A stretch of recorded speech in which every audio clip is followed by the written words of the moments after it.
Isang maulang Lunes na naman ang araw sa atin mga mare. So may pangulam ka na bang tanghalian ngayong araw? Napakasarap nga namang humigop ng mainit na sabaw ngayon dahil nga maulan. Sa totoo nga lang ay pare-pareho nga lang naman at paulit-ulit lang naman itong ina-upload kong mga putahe mga mare. Dahil eto nga lang din naman ang mabilis lutuin at present nga sa kapitbahay na pwede mong hingiin ang mga ibang ingredients.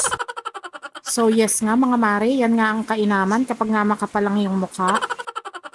Tara at samahan nyo nga ulit ako magluto nitong tinolang manok mga mare. So ayan, kasalukuyan pong may bagyo ngayon dito sa atin sa Pilipinas. Ang petsa po ngayon ay July 22, 2024, araw ng Lunes. So actually hindi naman po naglandfall ang bagyong Karina. So nasa bandang northwest nga daw siya ng ating bansa ngayon. Pero ramdam nga natin ang malakas na buhos ng ulan. Kaya nga kung maaari at wala naman kayong importanteng lakad sa labas, mas maigi naman sigurong manatili na lang tayo sa loob ng bahay. At i-enjoy na nga lang natin ang humigop ng mainit na sabaw. Pero sa totoo lang, kapag nga ganitong napakalamig ng panahon, ang dami mo nga naiisip na masarap na kainin. So ang problema na nga lang ay ang pambili. At ito na nga yung sinasabi ko mga mare, yung libre nga lang na mahihingi sa kapitbahay. So tinanong ko nga kung nagpaalam siya sa may-ari, ang sabi naman niya ay nagpaalam nga daw siya sa puno. Nakoy, pihadong lagot ka kay paring Gibo, bay sumusungkit ka ng papayang hindi ka nagpapaalam.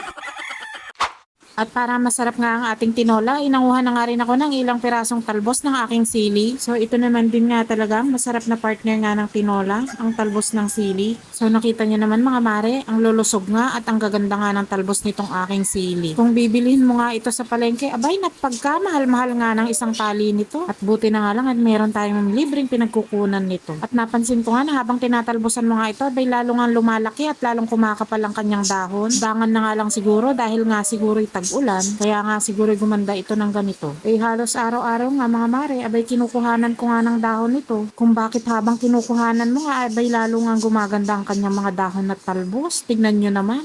Abay, sabay pa nga ng ingay ng aking mga ibon. Pasensya nyo na nga at tuwing umuulan nga, ganyan nga sila kaiingay. At kahit nga sa pagbo-voice over ko, abay sila'y laging sumasabay.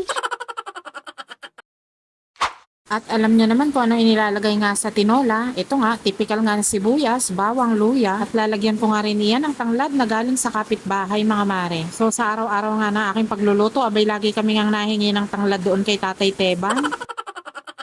Di bali nga sabi ko, marami naman kaming tanim at kapag ngayon naglakihan ay pihadong hindi na nga rin kami manghihingi. Dahil nga baka maumay si Tatay Teban. Pagpasensya nyo na nga po itong aking voiceover at napakalakas nga naman ng ulan dito sa amin.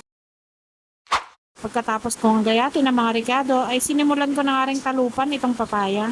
Ganito nga ako magbalat nito. Hinihiwa ko nga muna ang buo bago ko nga balatan kasi mas madaling ang balatan kapag siya hiwa-hiwa na. At pagkainam nga naman itong papayang ito dahil wala nga siyang buto at hindi na nga ako mahihirapang magkadkad ng buto niyan. Kung marami nga naman ang paggagamitan itong papaya mga maret, pwede mo nga rin naman itong gawing atsara at napakasarap nga rin itong ilagay sa ginisang sardinas. Sa Thailand nga, sa tuwing nanonood nga ako ng mga vlogger nila doon ay hindi nga nawawala itong papaya sa kanilang delicacy. So usong-uso nga sa kanila yung tinatawag na salad papaya. At dito nga naman sa atin sa Pilipinas, sinilalagay nga lang natin ito sa tinola at ginagawang atsara. At bibihira ka nga rin naman na makakita ng napakaraming papaya dito sa atin. Hindi nga katulad sa Thailand na bulto-bulto nga talaga.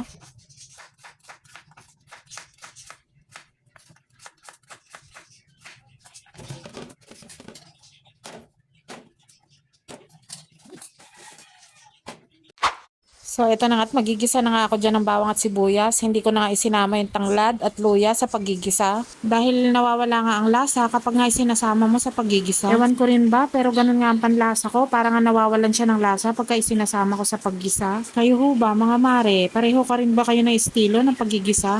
So kalahating kilong manok nga lang naman itong aming binili. Nagkakahalaga nga ito ng 75 pesos. At yung bandang thigh part nga ang aking pinili. At nilagyan ko na nga dyan ng paminta at saka nga patis na pampalasa. Pinatuyuan ko nga lang dyan ng konti itong karne ng manok at kapag ka medyo brown na nga, tsaka ko nga siya nilagyan ng tubig. Ayan, and finally nga, dito ko na nga isinama yung tanglad at saka yung luya mga mare. At tignan nyo naman, sabaw pa nga lang ay ulam na. Ayan, at nung malambot na nga yung karne, nilagay ko na nga rin itong papaya. Hinalo ko nga lang dyan ng konti at tinakpan ko na nga rin para nga siya lumambot. At nilagyan ko nga rin siya dyan na isang pirasong Knorr chicken cubes mga mare. Para naman nga mas lalong masarap ang ating tinola. Ayan, at nung malambot na nga yung papaya, nilagay ko na nga rin itong dahon ng sili. At naglagay na nga rin ako ng kahit konting bunga. Hindi ko na nga lang piniga yung sili para hindi nga lumasa sa sabaw. At meron ngang madam nakakain at baka nga magalit at magreklamo dahil nga sa anghang. Ayan, at luto na nga ang aking tinola mga mare. Tara nga't kumain na nga tayo.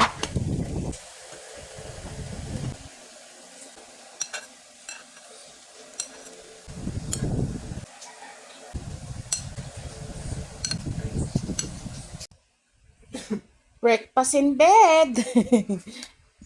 Yan ang literal na breakfast in bed. Kababangon sa higaan. Oh. Yung ulam kagabi ang ulam niya. Ito ulam namin ni Papa.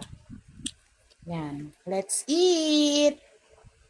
So, ayun na nga mga mare, kain na nga tayo ng tanghalian. Talagang literal nga na breakfast in bed dahil kakagigising lang aking madam. At kung umabot ka nga sa part na ito, huwag mo naman kalimutang mag-like at mag-share na rin mga mare. Maraming salamat po sa inyong laging panonood. Ingat po tayo palagi.